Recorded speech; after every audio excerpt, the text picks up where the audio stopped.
इय्याका नअबुदु व इय्याका नस्तईन। अस्सलाम वालेकुम दोस्तों, आई होप आप सब ठीक होंगे और खैरियत से होंगे।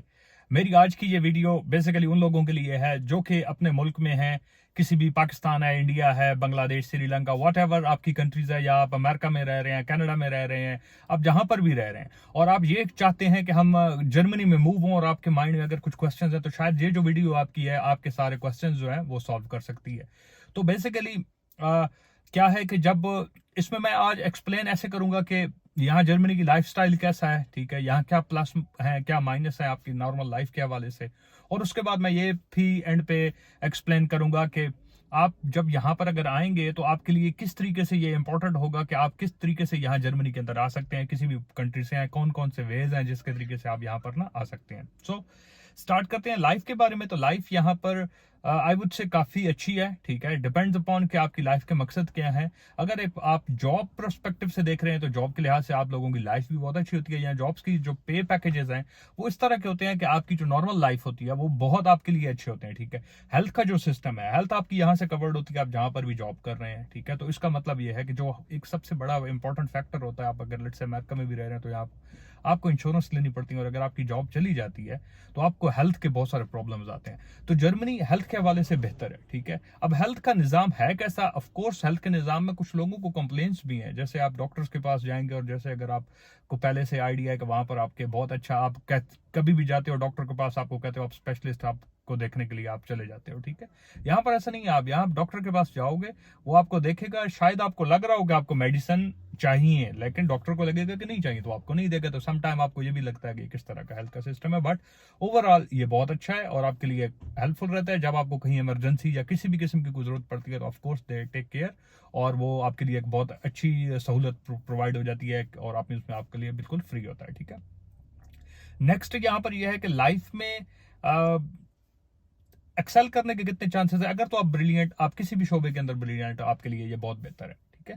यहाँ आपको मौके मिल जाते हैं कि आप अगर आपकी एक्सेल करने के लिए आपको कंपनीज खुद ऊपर लेके आती हैं अगर आपके अंदर पोटेंशियल है। अगर आपके ऊपर पोटेंशियल नहीं है तो फिर ये है कि जहां पर आप अगर लेट से आपको कंपनी ने सिलेक्ट कर लिया है तो कंपनी फिर आपको उसी प्रोफेशन के ऊपर रखेगी, उससे ऊपर आपके लिए जाने के लिए आपको फिर मेहनत करनी पड़ेगी। देन अगर हम आ जाएं अब कि हेल्थ के बारे में, स्कूलिंग कैसी होती है। स्कूलिंग, बच्चों की स्कूलिंग में कंट्रोल जो स्टार्ट है वो तो स्कूलिंग का किंडरगार्टन वगैरह में आपको खुद पे करना पड़ता है, ठीक है, और वो बहुत ज़्यादा नहीं है, ठीक है। यहाँ की जॉब के लिहाज से वो भी एक माइन्यूट सा है जो कि बेसिकली आपको किंडर गार्टन या जो कि गवर्नमेंट है वो आपको अपने बच्चों के लिए स्पॉन्सर पैसे देती है, तो वहाँ से आप वो उनकी फीस और उनके नॉर्मल स्मॉल एक्सपेंसेस जो है वो उनके आपके डायरेक्टली कवर हो जाते हैं, ठीक है। स्कूलिंग के अंदर स्कूलिंग बिल्कुल फ्री है, ठीक है, और वो स्कूलिंग जो है वो खुद से डिसाइड करती है यहाँ की स्टेट, ठीक है। कुछ लोगों को ये पसंद होता भी है, कुछ को ये पसंद नहीं भी होता कि वो अपने बच्चों की स्कूलिंग खुद कंट्रोल करना चाहते हैं, ठीक है। लेकिन यहाँ का स्टेट जो डिपार्टमेंट यहाँ का होता है, जो कि आपका स्टड होता है, या आपको कह लें कि यहाँ का जो शहर की अथॉरिटी होती है वो कंट्रोल करती है कि उसको किस तरीके से आपने करना है, ठीक है। और वो फिर जो टीचर्स होते हैं आपके स्टूडेंट के साथ, जो अपने बच्चे के साथ चल रहे होते हैं, वो फिर डिसाइड करते हैं कि ये ना आगे किस तरह इसकी डायरेक्शंस बनेंगी, ठीक है। लेकिन ये है कि वो बहुत सारे फील्ड्स हैं उसके अंदर उसको स्पेशलाइज करा देते हैं, तो plus minus okay. I am personally not very satisfied with that, but overall okay है, ठीक है। देन अगेन आपके पास आ जाएगा कि अब डॉक्टर्स, इंजीनियर्स, डिफरेंट प्रोफेशंस हैं, तो किस प्रोफेशन के लोगों को यहाँ पर आना चाहिए, ठीक है, या किन प्रोफेशंस के लोगों के लिए बेहतर है। तो जैसे कि मैंने एक वीडियो पहले में बताया था कि इंजीनियर्स, डॉक्टर्स, इंजीनियर्स हैं तो वो तो, या प्रोग्रामर्स हैं, कंप्यूटर साइंटिस्ट हैं, इस फील्ड के जो बंदे हैं उनकी तो जॉब्स यहाँ बहुत ज्यादा हैं। तो आप मतलब जब भी आपको लगता है कि आपके लिए और कोई ऑप्शन नहीं है, ठीक है, इंग्लिश स्पीकिंग के लिए, अगर इंग्लिश स्पीकिंग कंट्रीज थोड़ी मैं कहूंगा कि थोड़ा सा बेहतर रह जाती हैं, डिपेंड करता है कि आप कहाँ पर जा रहे हो, ठीक है, अगर आपका वीजा का स्टेटस कहाँ है, कि कैसा है, ठीक है, तो उसके मुताबिक वो डिसाइड किया जाता है कि अगर आपको लेट्स से कि वीजा मिल रहा है जिससे आपका फ्यूचर बन सकता है इंग्लिश कंट्री के अंदर, तो देन तो गुड है और आपको अपने फील्ड की जॉब मिलती है। अक्सर आपको ऐसी जॉब मिल जाती है दूसरे कंट्रीज के अंदर, जैसे मैं ये कहूँ कि ऑस्ट्रेलिया में आपने जाना है या कनाडा में जाना है और आपको पता है कि आपने ऑड जॉब करनी है, आप इंजीनियर्स हो, आपको स्टार्ट में ऑड जॉब करनी है, तो आपकी जो लाइफ जो है ना वो थोड़ी मुश्किल हो जाएगी और फिर आपको जो कंपनीज हैं वो भी थोड़ा डिफरेंट तरीके से देखेंगे कि आपका एक्सपीरियंस जो है वो ऑड है। तो यहाँ यहाँ मसला नहीं है। जर्मनी के अंदर ऐसा है कि अगर आप इंजीनियरिंग फील्ड से हो, आप यहाँ आओगे, आपको कंपनी, किसी भी कंपनी के अंदर एडमिशन मिल जाएगा, स्कूल यूनिवर्सिटी में एडमिशन मिल जाएगा। यहाँ पर आप क्या कहते हैं कि जॉब कर सकते हो, अपनी फील्ड की जॉब आपको मिल जाएगी। सो इंजीनियर्स जॉब के लिए बहुत बेहतर है। लैंग्वेज आपको सीखनी पड़ेगी ऑफ कोर्स, बट बहुत मैंडेटरी नहीं है, इंग्लिश से भी आपका काम चल जाएगा। अब डॉक्टर्स की बारी आ जाती है या फार्मासिस्ट हैं, इन किस्म के लोगों के लिए तो मैं ये कहूंगा कि यस ऑफ कोर्स, या और जॉब्स के लिए वो बंदे जिनकी कोई डिग्री नहीं है, कुछ भी नहीं है, और वो आना चाहते हैं, तो आपको फिर लैंग्वेज सीखनी पड़ेगी। और जितनी आप और जॉब्स में, जितना आपका लोगों के साथ ताल्लुक होगा आपकी जॉब का, तो इसका मतलब है जैसे डॉक्टर्स हैं या फार्मासिस्ट हैं, तो वो हर वक्त लोगों के साथ कम्युनिकेट कर रहे होते हैं, तो वहां आपको B1 B2 या C1 C2 तक की रिक्वायरमेंट हो सकती है। और ये जो B1 B2 या C1 C2 ये हायर लैंग्वेजेस हैं अपने उसके जर्मन लैंग्वेज में, ठीक है। तो ये आपको सीखनी पड़ेगी, तब आपके लिए यहाँ पर प्रोफेशनल लाइफ के अंदर ना सेटलमेंट हो सकती है। तो ये भी मैं ये कह सकता हूँ कि अगर लगे फार्मासिस्ट या डॉक्टर्स आते हैं, तो आप ये समझ लें कि कम से कम 6-7 साल 8 साल का टाइम होगा जो कि उनकी सेटलमेंट में लगेगा।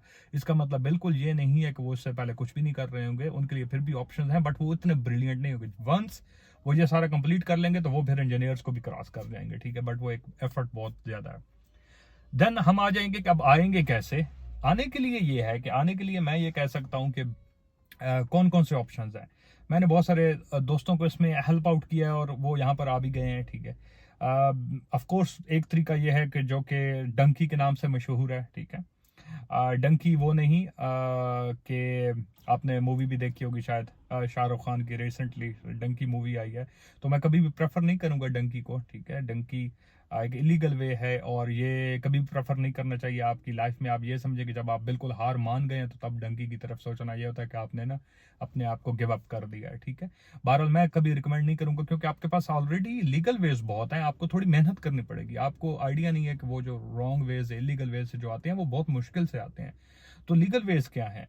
लीगल वेज में मैं ये कहूंगा कि अगर तो आप स्टूडेंट वीजा पे आ सकते हैं, आप स्टूडेंट हैं, आपने बैचलर किया हुआ है, आप किसी भी स्टूडेंट के ग्रेड पे आ सकते हैं, तो आप थोड़ी सी मेहनत करें, यूनिवर्सिटीज को सर्च करें और उसके ऊपर फिर आपको एडमिशन मिल जाएगा। फिर वीज़ा का प्रोसेस बहुत आसान है और आप आ सकते हैं। आपकी एजुकेशन यहाँ फ्री है तो आपको वो भी मसला नहीं आएगा, और एजुकेशन के अंदर ही आपकी जॉब लग जाती है, ठीक है। एजुकेशन के साथ जॉब लग जाती है तो आपके लिए एक वे बहुत अच्छा हो जाएगा, ठीक है। इसमें आपको हेल्प चाहिए होगी तो मैं इसके ऊपर वीडियोस बनाऊंगा कैसे स्टूडेंट्स यहाँ आ सकते हैं, ठीक है। फॉर्मेशन आपकी जो ऑफिशियल एम्बेसी है उसमें आपका कैसा प्रोसेस होता है, आपका क्या स्टेटस है, आप गरीब हैं नहीं है, आपकी फाइनेंशियल मसले हैं, आपको ब्लॉक अमाउंट की रकम कैसे अरेंज करेंगे, ये बहुत सारी चीज़ें हैं जो कि आपके माइंड में क्वेश्चंस होंगे। वो इस वीडियो में कवर नहीं हो सकते, मैं वो स्पेसिफिक करूंगा, और ये वीडियो इसलिए भी उनके लिए लोगों के लिए फिर इंपॉर्टेंट नहीं रहेगी। सेकंड ये है कि वो लोग जो कि वर्क करते हैं उनके लिए क्या ऑप्शन है। वर्क करने वालों के लिए ऑप्शन ये है कि वो यहाँ पर यूनिवर्सिटीज, अगर तो वो अपने फील्ड में बेहतर हैं, ठीक है, तो उसका तरीका ये होता है कि आप सबसे पहले तो कोशिश करें कि कोई भी जो कंपनी जो कि आपके कंट्री के अंदर उसकी कोई ब्रांच है। जर्मन में अगर आप आना चाहते हैं तो किसी जर्मन कंपनी में उसकी अगर कोई ब्रांच, वहाँ पर उनका कोई ऑफिस है, तो आप उसके साथ जॉब के लिए कोशिश करें, वहाँ जा चले जाएं। और आप 6 महीने साल के अंदर आप जब उनके साथ एक अंडरस्टैंडिंग बन जाएगी तो आप वहाँ से, वो आपको जानते भी हैं, आपकी स्किल भी है, और आप कहते हो कि भाई मैंने बेसिकली मेरे पर्पज़ या मेरे लाइफ का जो मकसद है वो मेरा जाना है जर्मनी के अंदर, मैं मूव करना चाहता हूँ, तो कंपनी आपको ना वो हेल्प आउट कर सकती है। और ये आप जब इंटरव्यू दे रहे होते हो तो आप उनको उस वक्त भी कह सकते हो कि मैं, ठीक है, आपने मुझे सेलेक्ट किया, दैट्स वेरी गुड, बट मेरे प्लान में ये है कि मैं बेसिकली जर्मनी चाहता हूँ। अगर तो ऐसी कोई ऑप्शन बनती है तो मैं यहाँ आपके लिए 1 साल 1.5 साल काम करता हूँ, और जब आपको सेटिस्फाइड हो जाओ और वीज़ा का प्रोसेस हो जाए तो आप डायरेक्ट आ जाओ। तो इस तरीके से मेरे दोस्त हैं जो कि आए हैं कंपनीज के अंदर, ठीक है। तो ये आपके लिए एक वे आउट हो सकता है। दूसरा फिर ये कि अगर आप इस तरीके से नहीं है, दुबई से मेरे कुछ दोस्त इस तरह आए हैं कि आप डायरेक्ट अप्लाई करो कंपनीज के अंदर यहाँ पर, ठीक है। अगर तो आपने लैंग्वेज सीख ली है, लेट्स से कोई A1 A2 B1 तक की आपने लैंग्वेज सीखी है, आप जर्मन थोड़ी बहुत बोल लेते हो, तो आप डायरेक्ट कंपनी को भेजो और कंपनी में नीचे आप अपने CV के अंदर लिखो कि हमने लैंग्वेज की हुई है, ठीक है। लैंग्वेज अगर आपने नहीं की हुई और आपकी स्किल बहुत अच्छी है, तब भी ऑप्शन है, आप बड़ी कंपनीज को लिखो कि आपने क्या किया हुआ है, किस वजह से आपको कंपनी रखे। तो अगर तो आपकी प्रोफाइल अच्छी बनी हुई है तो कंपनी आपको जॉब दे देगी, ठीक है। और जब आपको जॉब दे देगी तो फिर 3-4 महीने 5 महीने के अंदर आपका वो वीज़ा लग जाता है और आप डायरेक्ट आ जाते हो। देन लास्टली वो प्रोफेशन के लोग जो कि पढ़े लिखे नहीं है तो क्या करें, उनके लिए ये है कि वो लैंग्वेज को बहुत, ऑफ कोर्स लैंग्वेज बहुत इंपॉर्टेंट है, तो आप लैंग्वेज सीखें। और लैंग्वेज जिस वक्त आपको B1 तक की लैंग्वेज आ जाए, आप उसी तरीके से जैसे बाकी अप्लाई करते हैं आप भी उसी तरीके से अप्लाई करें। कंपनीज के अंदर अप्लाई करें, यहाँ पर लेबर की ऑलरेडी शॉर्टेज होती है, तो वो आपको आपका इंटरव्यू कंडक्ट करेंगे, ठीक है, और इंटरव्यू कंडक्ट करने के बाद आ जाएंगे। कुछ मेरे दोस्त हैं जो कि अभी तकरीबन यहाँ फ्रैंकफर्ट के पास एक एयरपोर्ट के ऊपर, जैसे एयरपोर्ट पे हमारे सी और इस तरह के काफ़ी डिपार्टमेंट्स के जो दोस्त हैं वो वहाँ काम करते हैं, तो वो उन्होंने डायरेक्ट अप्लाई किया है, ठीक है। और अगर आपकी स्किल है, आप ऑलरेडी किसी प्रोफेशन में काम कर रहे हैं, तो वहाँ उसी की कंपनी के अंदर आप अगर यहाँ पर ट्राई करेंगे तो आपको ज़्यादा इंटरव्यू के चांसेस होंगे और उस तरीके से फिर आप कंपनी के लिए ना एक ज़्यादा अच्छी परफॉर्मेंस बना सकते हो। सो आई होप इस वीडियो के अंदर बहुत सारे मैंने टॉपिक्स को कवर किए, आप लोगों के लिए काफ़ी हेल्पफुल होंगे। आप फर्दर अगर किसी एक डिटेल टॉपिक के ऊपर अगर आप मेरा राय लेना चाहते हैं तो आप कमेंट सेक्शन के अंदर नीचे बता दें कि कमेंट में आपको क्या रिक्वायर्ड है, तो मैं उसके ऊपर ज़्यादा एक्सप्लेन कर दूंगा। और इसके साथ ही मैं बेसिकली जो स्टूडेंट्स हैं, जो भी प्रोफेशंस के लोग हैं, मैं नेक्स्ट वीडियोस हमें बना के आपको बताऊंगा कि मैं बेसिकली किस तरीके से आया था यहाँ जर्मनी में, ठीक है। और उसके बाद फिर आप लोगों के लिए कैसे वे आउट आसान है, उस वक्त रूल्स क्या थे, अभी के क्या रूल्स हैं, उन रूल्स को आप फॉलो करके यहाँ जर्मनी में आप आ सकते हैं। इसी तरीके से एम्बेसी के लिहाज से मैं आपको गाइड करूँगा कि कैसे आपने इंटरव्यू देना है, फाइनेंशियल रिसोर्सेज आपके कैसे बन सकते हैं, यहाँ से फाइनेंस कैसे काम करता है, आप क्या ले सकते हो। सो आई होप कि आप लोगों ने एंजॉय किया होगा इस वीडियो को। चैनल को सब्सक्राइब करें और वीडियो को ज़रूर लाइक करें और अपने कमेंट सेक्शन में अपने ज़रूर फीडबैक दिया करें, ठीक है। थैंक यू, अल्लाह हाफिज़, बाय बाय।